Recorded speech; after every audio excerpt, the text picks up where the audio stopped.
इमरुल कैस को अरबी शेर व अदब का सबसे बड़ा शायर समझा जाता है। रसूल पाक सल्लल्लाहु अलैहि वसल्लम ने जब ये सुना तो वो कहने लगे कि इमरुल कैस का नाम दुनिया में रहती दुनिया तक जिंदा रहेगा।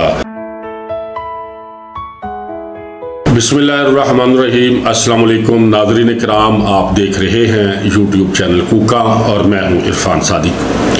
सामिन मोहतरम, आज हम बात करेंगे अरबी अदब के सबसे मशहूर शायर इमरुल कैस की। इमरुल कैस की शायरी की तारीफ़ हमारे प्यारे नबी हज़रत मोहम्मद मुस्तफ़ा सल्लल्लाहु अलैहि वसल्लम समेत बहुत से सहाबा कराम ने भी इमरुल कैस की शायरी की तारीफ़ की है। इमरुल कैस की शख्सियत और उसकी शायरी पे बात करने से पहले आप एक छोटी सी रवायत सुन ले कि किसी ने इमरुल कैस से कहा कि अरबी शेर व अदब में तो बहुत बड़े बड़े शायर हैं, लेकिन क्या वजह है कि इमरुल कैस का जो शेर है वो दूर से अलग से पहचाना जाता है।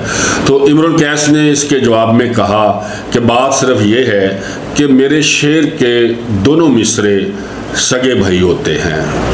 सामिन मोहतरम, जो लोग शेर व अदब को समझते हैं, शेर व अदब में जो फ़नी बारीकियाँ होती हैं उनको समझते हैं, वो भी इस बात को जान गए होंगे कि इस एक छोटी सी बात में इमरुल कैस ने कितना बड़ा नुक्ता बयान किया है। सामिन मोहतरम, इमरुल कैस का असल नाम हुंदज बिन हुजर था।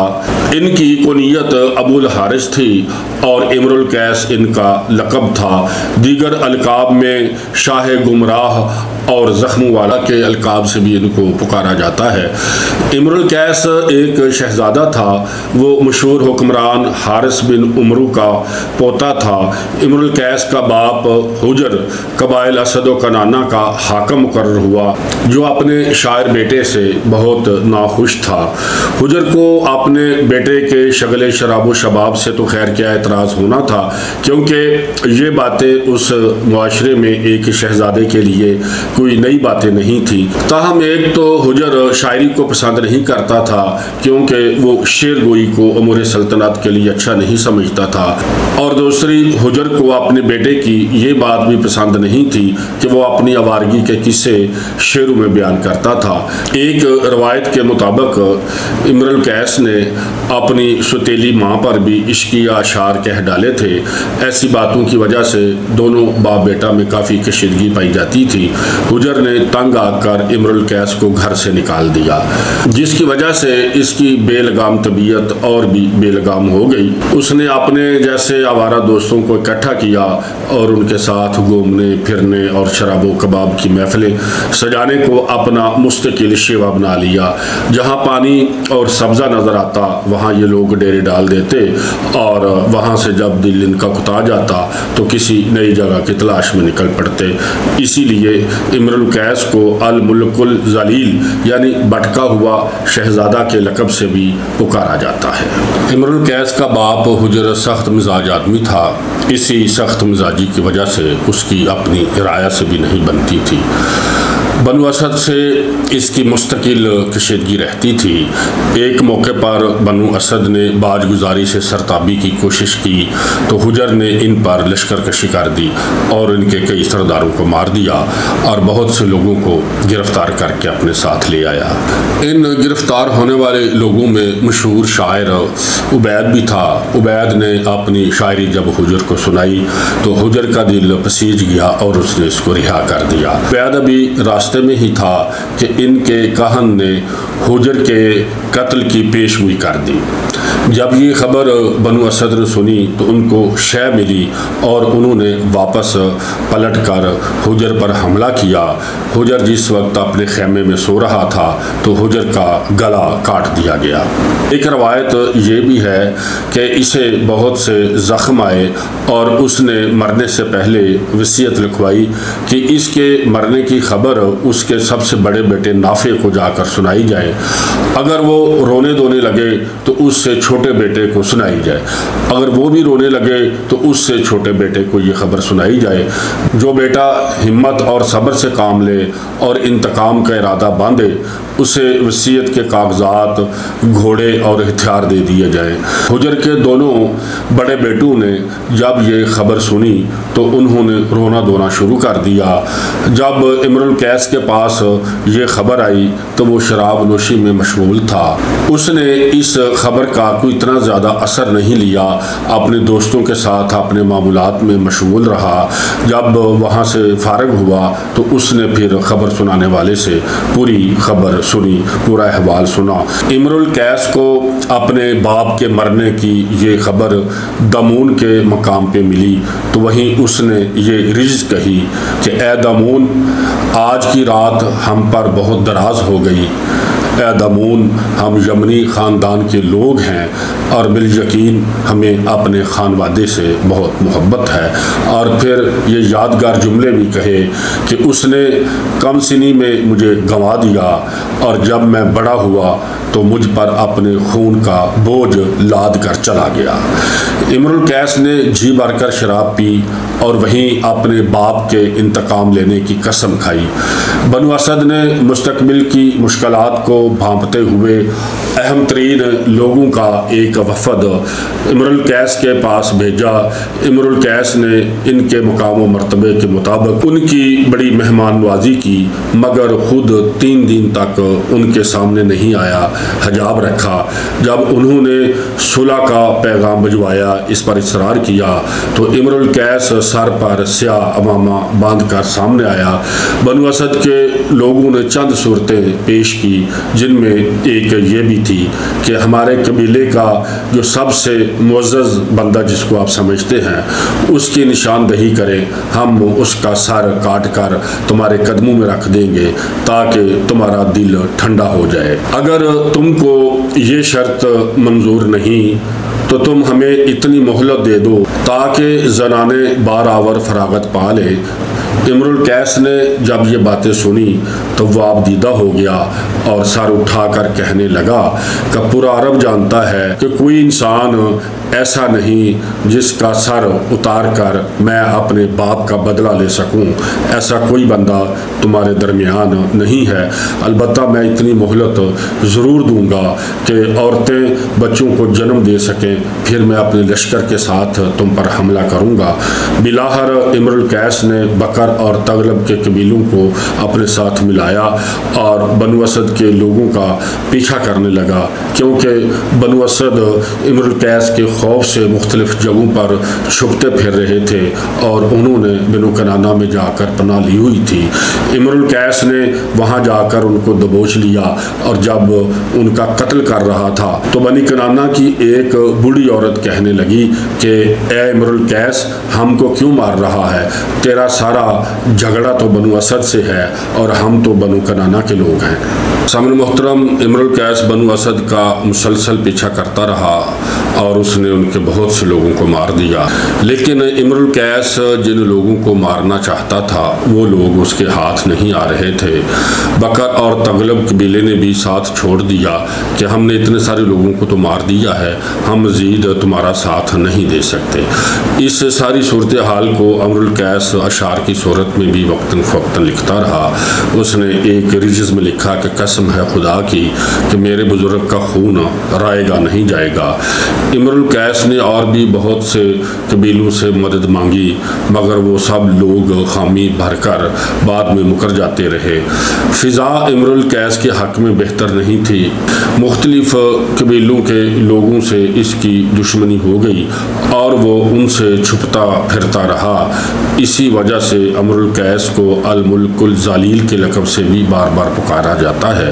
अब इमरुल कैस की नज़रें कैसर रूम की तरफ लगी हुई थीं, जो ईरानियों का दुश्मन था, जिसने इमरुल कैस के दादा को ऐसे ही वक्त में सरपरस्ती में लिया था। कैसर के लिए इमरुल कैस की शख्सियत दिलचस्पी से खाली नहीं थी, क्योंकि खित्ते की सूरत हाल के मुताबिक उसे ऐसे मोहरे चाहिए थे जो अरबों से हो और ईरानियों के असर व रसूख को कम करने में मदद दे सके। इस दुनिया के तवील सफ़र में उमरू बिन कुमिया इमरुल कैस का हम सफ़र था। दारे रूम का ये सफ़र बहुत जज्बाती था। कहा जाता है कि कैसर रूम ने बड़ी इज़्ज़त अफजाई की इमरुल कैस की। एक रवायत के मुताबिक उसे फ़लस्तीन का गवर्नर भी बना दिया, लेकिन ज़्यादा मकबूल ये रवायत है कि उसने एक बड़ा लश्कर इमरुल के साथ रवाना कर दिया। बाद में वज़ीरों ने कैसर के कान भरने शुरू कर दिए। इमरुल कैस तो एक आवारा सा शायर है, ये जब वहाँ अरब में जाएगा तो तुम्हारी बेटी के बारे में ये बहुत फहश किस्म के शेर लिखेगा और वहाँ जाकर तुम्हारी बदनामी करेगा। और इस तरह की कुछ और भी वजूहात थी जिसकी बिना पर कैसर इमरुल कैस से बदगुमान हो गया और उसने तोहफे के तौर पर एक जहर में बुझा हुआ लिबास इमरुल कैस को भिजवाया। इमरुल कैस ने जब ये लिबास पहना तो वो बहुत खुश हुआ। जल्द ही जहर ने अपना असर दिखाना शुरू कर दिया और उसकी जिल्द जगह जगह से गलने लगी और वो गल गल कर नीचे गिरने लगी। इसीलिए इमरुल कैस को जुल्करू यानी जख्मों वाला भी कहा जाता है। इमरुल कैस जब अनकरा पहुंचता है तो उसकी हालत ख़राब हो जाती है।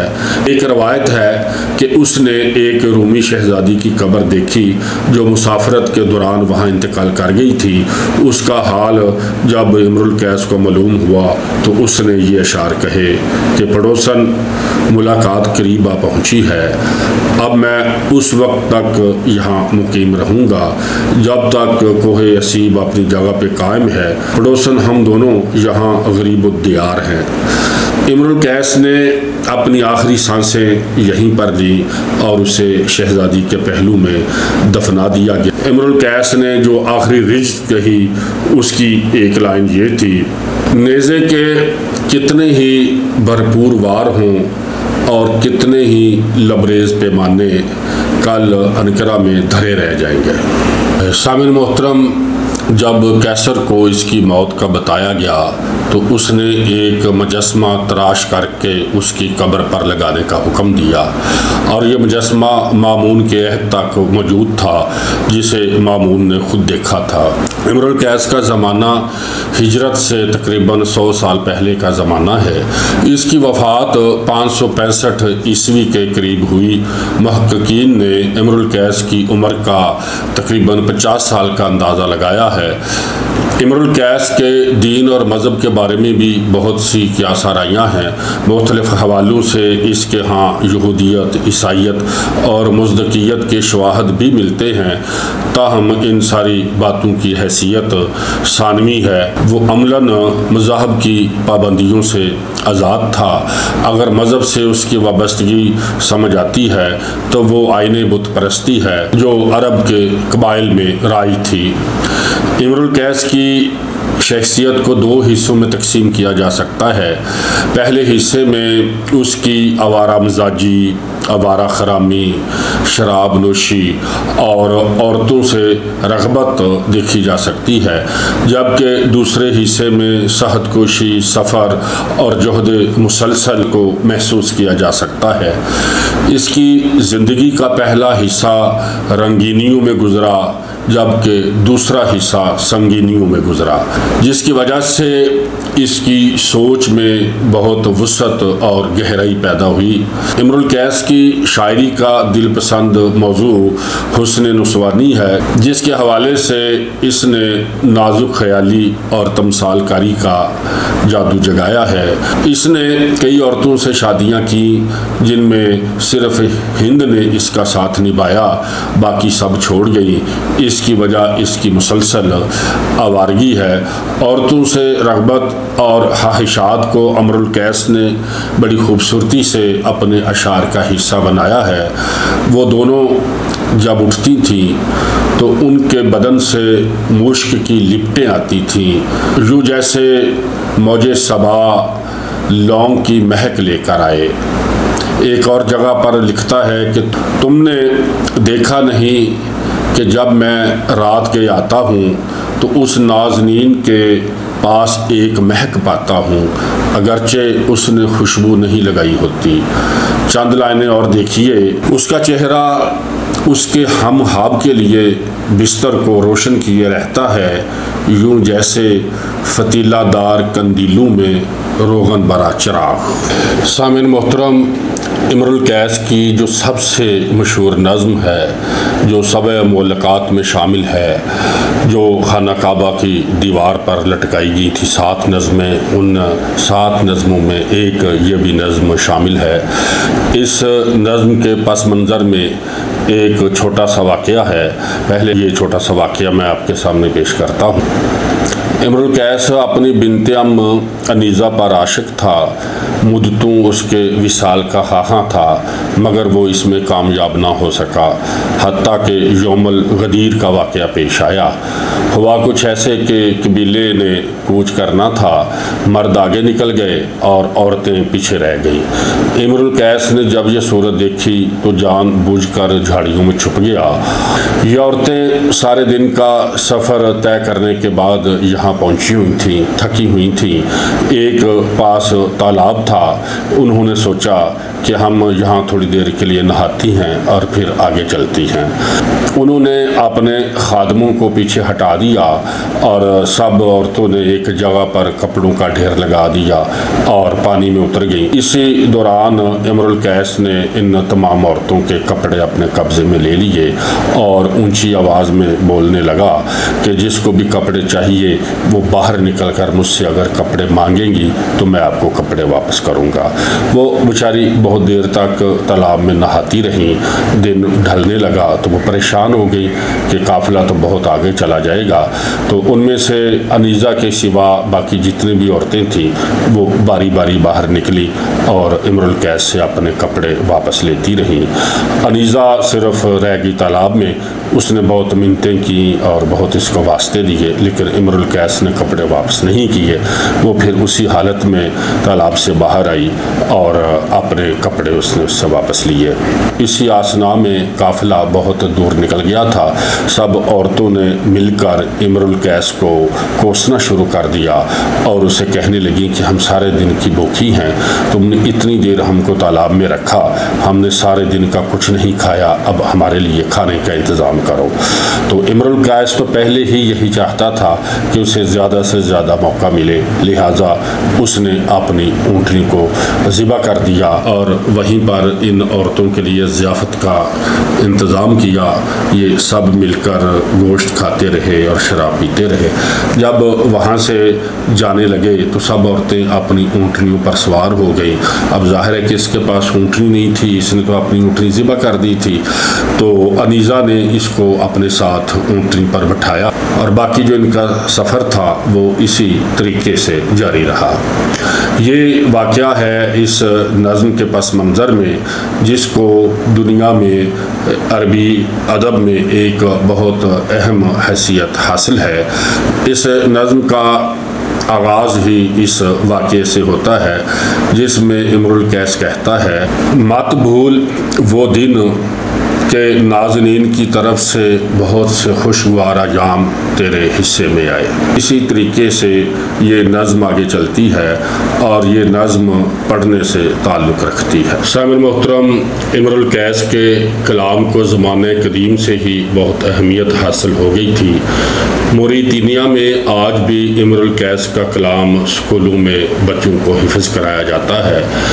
उम्मी दौर के शायर फरज़दक इमरुल कैस की शायरी के सबसे बड़े रावी हैं। इमरुल कैस की शायरी के हवाले से एक रवायत भी है कि यमन के कुछ लोग मक्का की तरफ सफ़र कर रहे थे। रसूल पाक की खिदमत में उन्होंने हाज़िर होना था कि मक्का के पहाड़ों पर वो रास्ता भूल गए। 3 दिन तक वो पहाड़ पे चलते रहे। भूख और प्यास से उनका बुरा हाल था। उनमें से एक बंदे ने इमरुल कैस के 2 शेर पढ़े, जिनमें एक मुकाम पर एक चश्मे का जिक्र था। एक मुकामी से उन्होंने उस मुकाम का पूछा जिसका जिक्र शेर में था, तो उस बंदे ने बताया कि वो पास ही है वो जगह। जब वो लोग वहाँ पहुँचे तो एक दरख्त के नीचे एक चश्मा था, वहाँ से जाके उन्होंने पानी पिया। जब रसूल पाक की खिदमत में हाजिर हुए तो कहने लगे कि आज हमें इमरुल कैस के शेर ने मरने से बचा लिया है। अगर उसकी शायरी में उस चश्मे का जिक्र ना होता तो हम प्यास से मर जाते। रसूल पाक सल्लल्लाहु अलैहि वसल्लम ने जब ये सुना तो वो कहने लगे कि इमरुल कैस का नाम दुनिया में रहती दुनिया तक ज़िंदा रहेगा, लेकिन जहन्नुम में वो जहन्नमी होंगे, बल्कि वो उन शायरों के सरदार होंगे जो जहन्नुम में जाएंगे और उनके हाथ में झंडा होगा। अहमद बिन शाकिर की तहकीक के मुताबिक मुहक्किकीन ने इस हदीस को ज़ईफ़ करार दिया है। हज़रत उमर रज़ी अल्लाह तआला अन्हु ने इनकी शायरी के बारे में बताया कि इमरुल कैस अरबों के सब शायरों से बड़ा शायर है। हज़रत अली रज़ी अल्लाह तआला अन्हु ने भी इमरुल कैस की शायरी में बताया कि बर्जिस्ता गोई में रास्त तरीन और नुक्ता फ़रीनी में सबसे बेहतर है। मुख्तसर ये कि जब तक लोग हरफ से जुड़े रहेंगे, लफ्ज़ से जुड़े रहेंगे, इमरुल कैस का नाम हमेशा ज़िंदा रहेगा, हमेशा लोग उसकी शायरी पढ़ते रहेंगे। ख़वातीन व हज़रात, आज का ये व्लॉग आपको कैसा लगा, इसके बारे में अपनी आरा से ज़रूर नवाजिएगा। यूट्यूब चैनल कूका से इरफान सादिक को इजाज़त दें। अल्लाह हाफ़िज़।